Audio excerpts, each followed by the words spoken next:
Hello friend. आज हम लोग बात करेंगे हिस्ट्री के दूसरे चैप्टर मौर्य काल से गुप्त काल तक का राजनीतिक एवं आर्थिक इतिहास की। ये क्लास 12 के हिस्ट्री के दूसरे चैप्टर हैं, जहाँ से हम लोग जितने भी इम्पोर्टेंट ऑब्जेक्टिव है, वीवीआई ऑब्जेक्टिव है, उनको देखेंगे इस चैप्टर से, जो कि एग्ज़ाम व्यू से काफ़ी इम्पोर्टेंट है। तो चलिए शुरू करते हैं। आप जो पढ़े हैं आपको यहाँ रिवाइज करना है, ठीक है।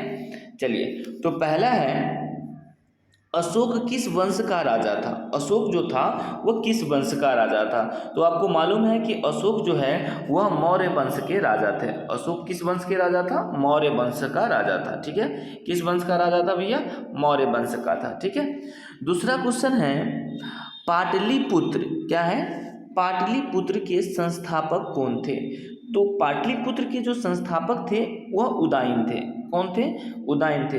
आपको मालूम है कि जो मगध के गद्दी पे बैठा था हर्यक वंश सबसे पहले, ठीक है ना, तो उसके जो ही बेटा था वो उदयन था।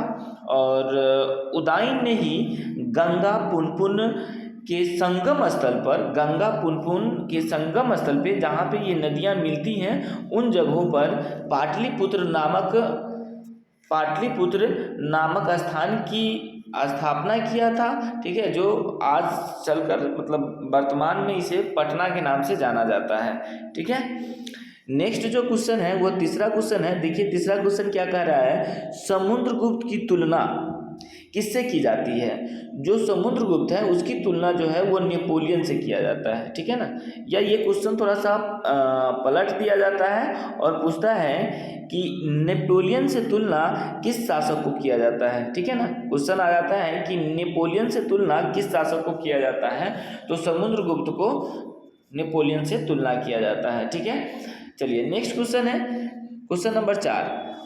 ये जितने भी इम्पोर्टेंट है, ठीक है ना, चैप्टर वाइज ऑब्जेक्टिव जितने भी इम्पोर्टेंट है वो आपको दिया जा रहा है, ठीक है। तो आप जितने भी वीडियो आ रहे हैं उन सभी वीडियो को बिना स्किप किए हुए देखिए। ये सभी के सभी MBBI है, जो कि एग्जाम व्यू से केवल और केवल आपके लिए तैयार किया गया है, जो कि चैप्टर वाइज किया गया है। प्रत्येक चैप्टर से जितने भी इम्पोर्टेंट है वो छांटा गया है, यह specially for you.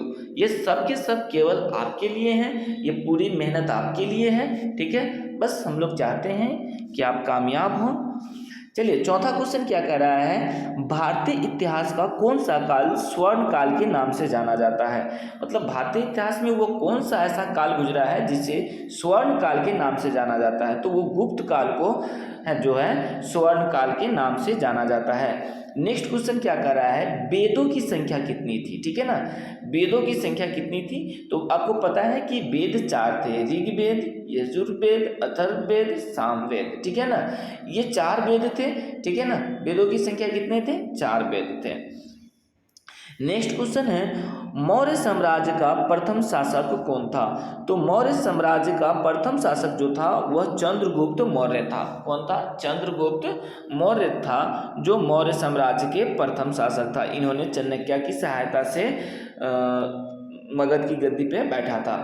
Next question है क्षेमेंद्र की रचना कौन सी है?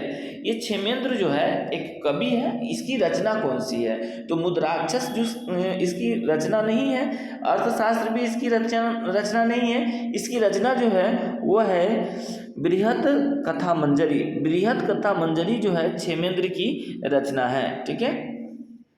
नेक्स्ट क्वेश्चन है इंडिका किसकी रचना है? तो इंडिका जो है वह मेगास्थनीज की रचना है। किसकी रचना है? मेगास्थनीज के। निम्न में से महिला संत कौन थी?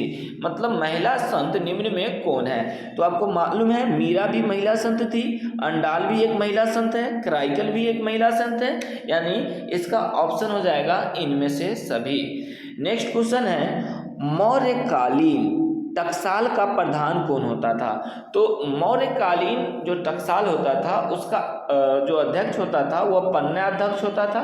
हालांकि इसका कई जगह लवणाध्यक्ष भी मिलेंगे, ठीक है। चलिए नेक्स्ट क्वेश्चन है कलिंग युद्ध का वर्णन किस अभिलेख में किया गया है? तो कलिंग युद्ध का जो वर्णन किया गया है वह 13वें अभिलेख में किया गया है। अशोक के 13वें अभिलेख से यह पता चलता है कलिंग युद्ध के बारे में। 261 ईस्वी पूर्व में हुआ था यह युद्ध, ठीक है।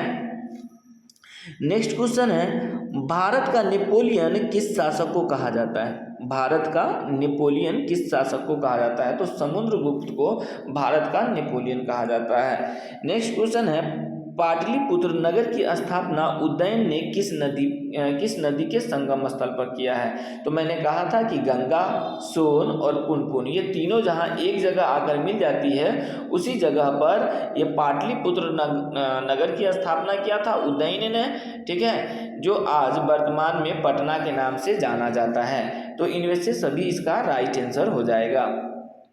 नेक्स्ट क्वेश्चन है, विश्व में पाई जाने वाली धातु थी, मतलब विश्व में सबसे पहले कौन सी धातु पाई गई थी? तो आपको मालूम है कि विश्व में सबसे पहले तांबा पाई गई है, इसीलिए हम लोग ताम्रपाषाण एज भी कहते हैं। तो विश्व में सबसे पहले कोई धातु अगर पाई गई है तो वो तांबा है, इससे इसका हम एज भी लगाते हैं, काल भी चला था, ताम्रपाषाण काल, ठीक है।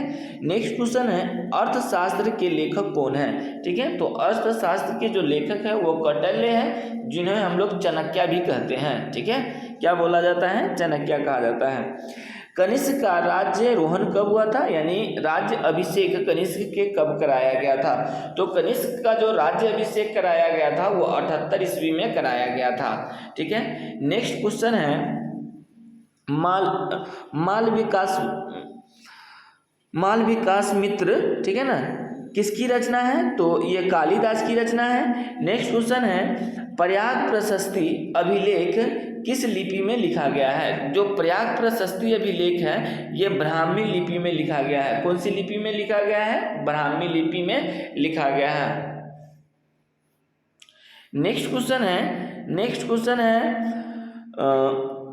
धम्म महामात्रो, ठीक है ना, धम्म महामात्रो, हालांकि यह धम्म महापात्रो होगा, को किसने नियुक्त किया था? तो धम्म महापात्रो को जो है अशोक ने नियुक्त किया था। किसने नियुक्त किया था? अशोक ने, जो कि धम्म का प्रचार प्रसार के लिए था, ठीक है। नेक्स्ट क्वेश्चन क्या है? नेक्स्ट क्वेश्चन है, जीवक वैद्य, एक वैद्य था उस समय, ठीक है ना, जो इलाज करता था, राजघराने में ये इलाज करता था। तो वही कहा है कि जीवक वैद्य किस वंश के काल में था? तो ये हर्यक वंश के काल में था, ठीक है ना, हर्यक वंश के काल में जीवक वैद्य था। नेक्स्ट क्वेश्चन है, चीनी यात्री फहियान किस शासक के काल में भारत आया था? तो आपको पता है जो चीनी यात्री फहियान था वह विक्रमादित्य या चंद्रगुप्त द्वितीय, ठीक है ना, चंद्रगुप्त द्वितीय के ही विक्रमादित्य के नाम से जाना जाता है। इसके शासन काल में फहियान जो है वह भारत आया था। नेक्स्ट क्वेश्चन है, अर्थशास्त्र की रचना कब हुई थी? जो अर्थशास्त्र थी जिसको चाणक्य ने लिखा था, ठीक है ना, जिसे हम लोग कौटिल्य भी कहते हैं, उसे कौटिल्य नाम से भी जाने जाते हैं, ये 3री शताब्दी में किया गया था, ठीक है ना, 3री शताब्दी में इसकी रचना हुई थी। नेक्स्ट क्वेश्चन है, अशोक द्वारा प्रचारित बौद्ध धर्म कहाँ प्रचलित नहीं हुई? जब अशोक बौद्ध धर्म का प्रचार कर रहा था उस दौरान ये जो है ब्रिटेन में प्रचार नहीं कर सका। कहाँ प्रचार नहीं कर सका? ब्रिटेन में। हालांकि सीरिया, श्रीलंका, जापान, इन सभी जगहों पर बौद्ध धर्म का प्रचार इनके द्वारा किया गया, बट ब्रिटेन में इनके द्वारा प्रचार नहीं किया गया। कालिदास किसके समकालीन थे? मतलब कालिदास जो थे वह निम्न में से किस राजा के समकालीन थे? तो अशोक के समकालीन नहीं थे, समुद्रगुप्त के समकालीन नहीं थे, ये चंद्रगुप्त के समकालीन थे। किनके समकालीन थे? चंद्रगुप्त के समकालीन थे। तो हम लोग नेक्स्ट वीडियो में बात करेंगे सामाजिक इतिहास महाभारत के विशेष संदर्भ में, जो कि हिस्ट्री के 3रे चैप्टर हैं, और यहाँ से जितने भी इम्पोर्टेंट और जितने भी VVI ऑब्जेक्टिव होगा जो हम आपको अगले वीडियो में लेकर आएंगे, और ये आपके लिए तैयार करके रखा गया है, जो कि बस अगले वीडियो के लिए आप वेट कीजिए। जब तक के लिए बाय बाय। वीडियो कैसा लगा? अगर अच्छा लगा तो चैनल को सब्सक्राइब कीजिए, लाइक कीजिए, शेयर कीजिए। Thank you for watching.